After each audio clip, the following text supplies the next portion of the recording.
నెల్లూరు జిల్లా కావలికి చెందిన టీడీపీ స్టేట్ సెక్రటరీ రవికుమార్ చౌదరిపై గీతాంజలి అనే మహిళ లైంగిక ఆరోపణలు చేశారు. గీతాంజలికి ఆమె భర్త మహేష్ రెడ్డికి మధ్య కోర్టులో విడాకుల వ్యవహారం నడుస్తుంది.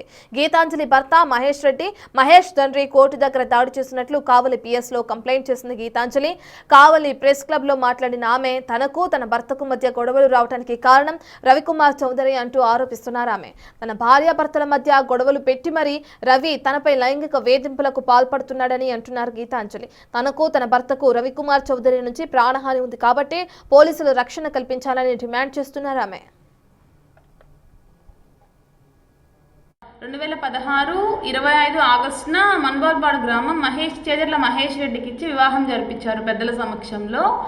అప్పటి నుంచి నన్ను చాలా విధంగా వేధిస్తూ చాలా ఇబ్బందులకు గురి చేస్తున్నారు. నా మీద నానా రకమైన కేసులు పెట్టడము, ఈ కేసులకు వెనక పమ్మి రవికుమార్ చౌదరి ఫోన్ చేయడము, నన్ను నానా విధంగా ఇబ్బంది పెడుతున్నాడు.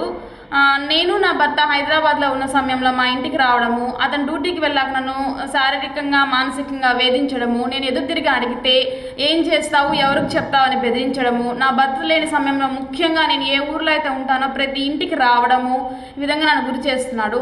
నేను నా భర్త కలిసి కాపురం చేసేదానికి సహకరించకుండా నా భర్తను తన ఇంట్లో పెట్టుకొని ఇప్పటికీ కూడా నా భర్త, తన అమ్మ నాన్న అతని గెస్ట్ హౌస్లో మన్వాల్పాడు గ్రామంలోనే ఉన్నారు.